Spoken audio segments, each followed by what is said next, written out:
The Taliban have seized power in Afghanistan 2 weeks before the US was set to complete its troop withdrawal after a costly two-decade war. The insurgents stormed across the country, capturing all major cities in a matter of days. As Afghan security forces, trained and equipped by the US and its allies, melted away.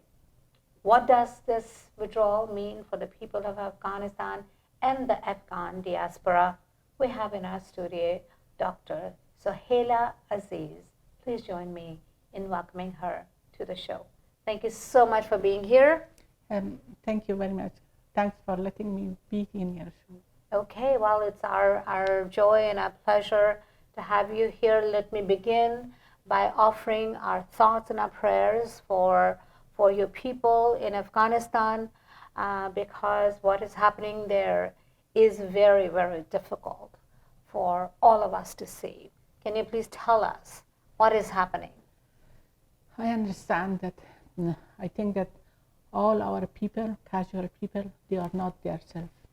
Last 2 weeks, we are all in a feeling that we cannot express ourselves, what kind of feeling we have.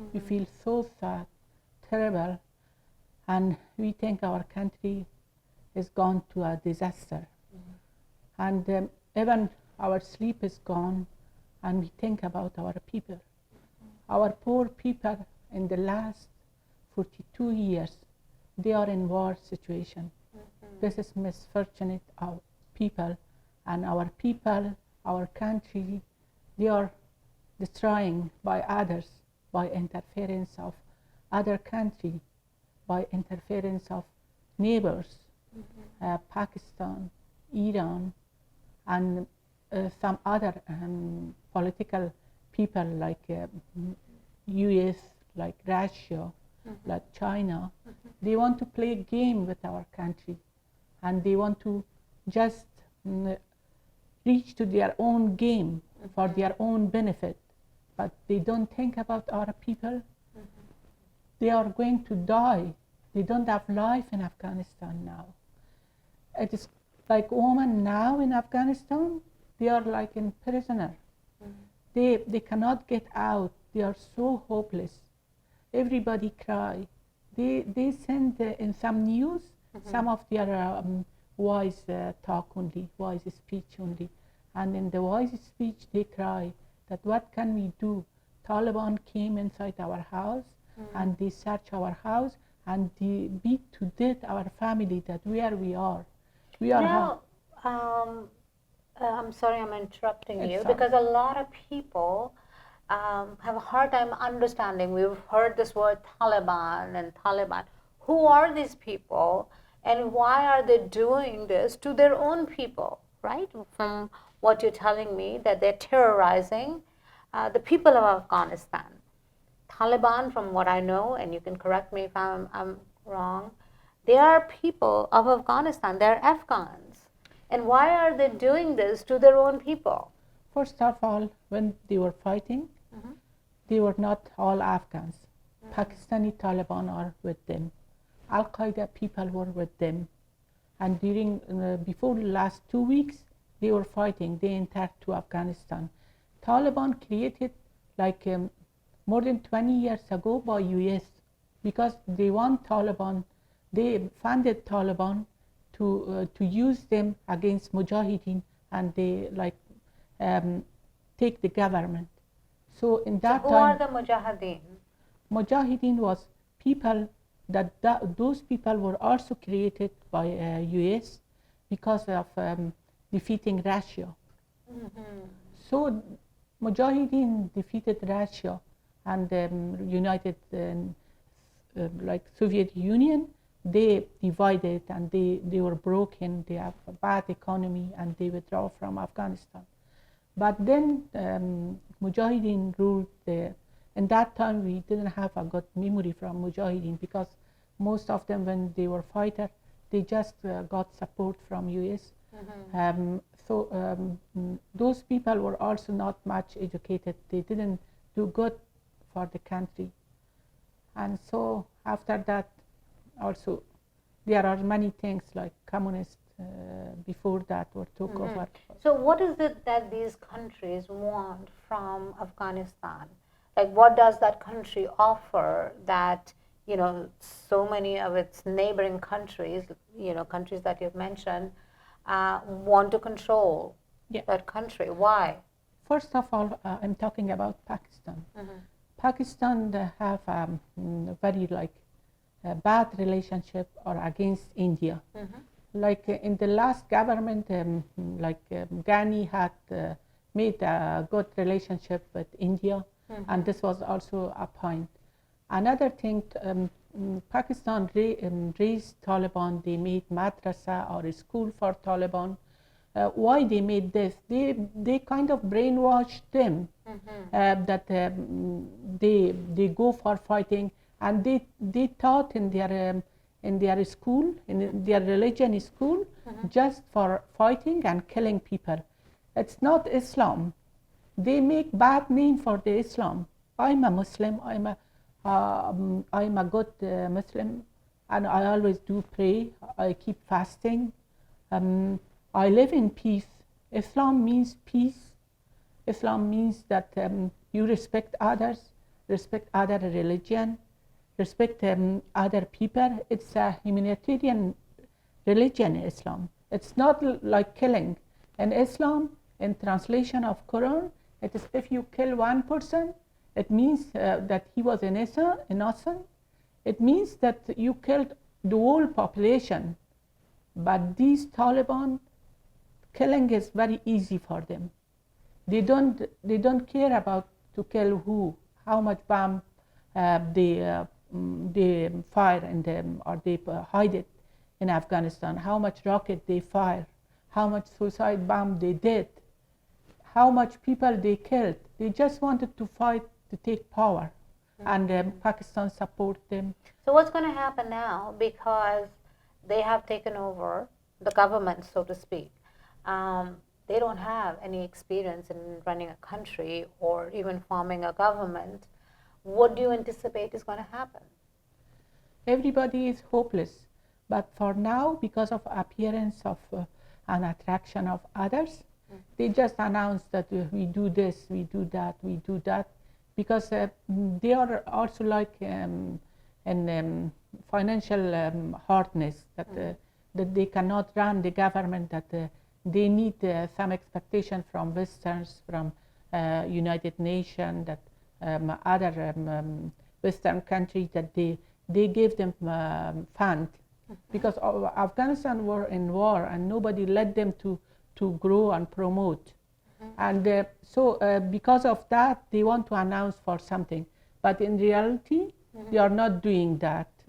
And so these are the... Yeah, because where is the funding going to come from, right? And look at the way they are treating international people, the way they are treating the minorities. I mean, there are some horrifying images that are being shown. You know, they're killing all the Christians, they're killing all the Sikhs, they're killing all the Hindus, and they're like, what's with that? All his statues and everything. Historical, monuments. Yeah. And just in this last 2 weeks, they destroy one historical monument, and they don't believe it. Their religion is so much different from our real Islam. All Muslims, they are against them. They are enemy of Islam. They make a bad name, a bad situation for Islam, for people, and they do force on people. Islam is not, whoever is willing can go to the mosque. Whoever not, cannot. This ISIS or Daesh, we call it in Persia, and also Taliban, they attack mosques, they attack schools, they attack even hospitals, that when women were delivering the babies, they killed babies. And wherever they could, they went, and they killed like Hazara people. They are against them. Who are Hazara people?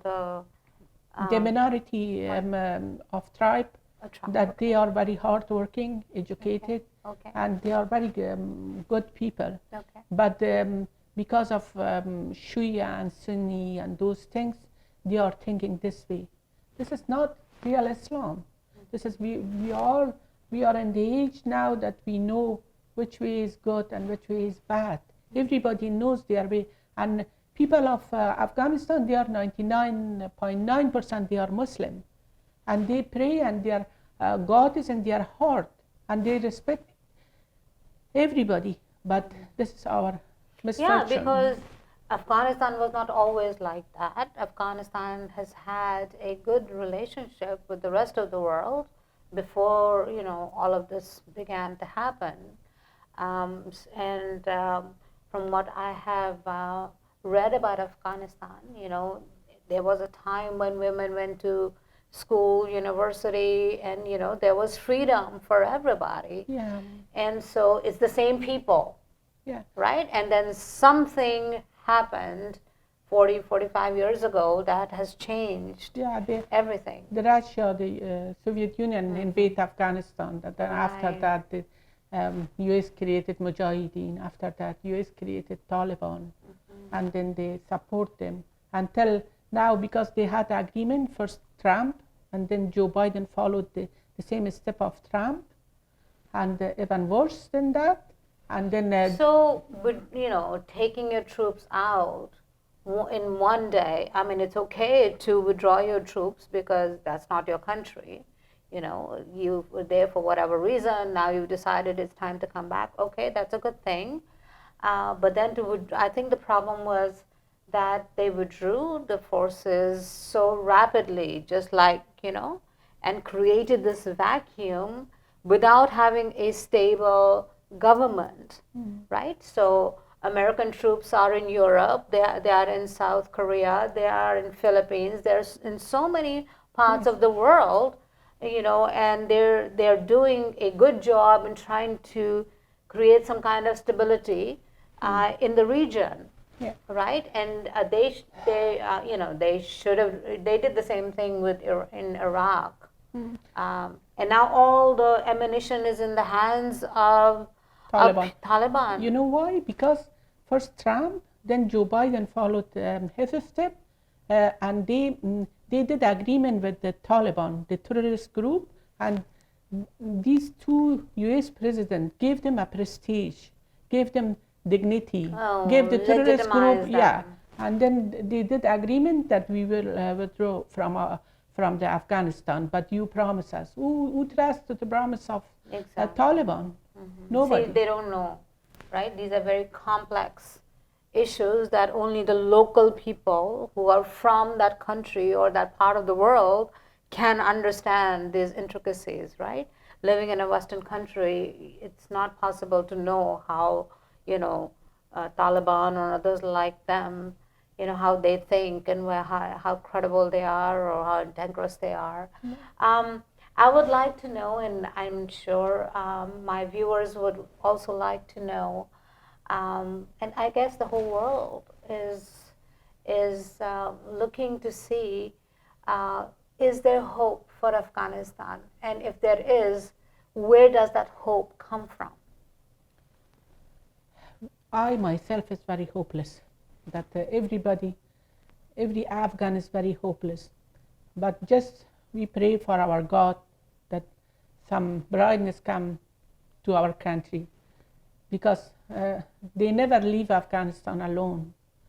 All people, Western people, because you see now they withdrew from Afghanistan and they say, okay, now our diplomatic strategy start. What diplomatic strategy? What did you do in 20 years? That was not diplomatic strategy in Afghanistan. Now you start diplomatic strategy from far. Who let you go there? What about the people?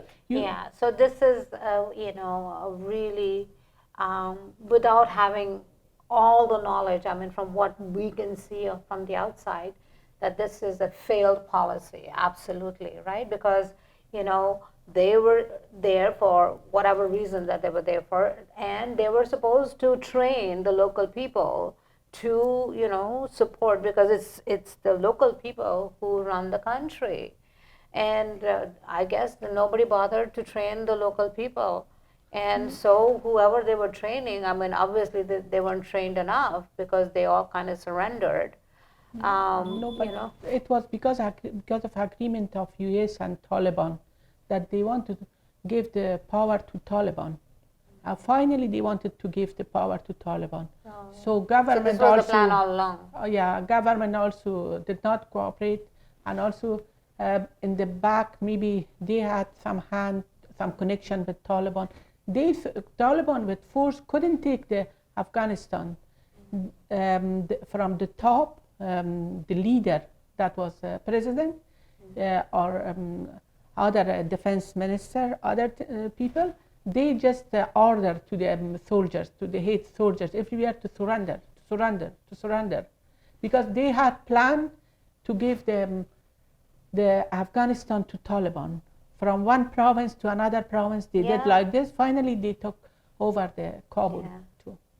So I know you feel hopeless, and I don't blame you.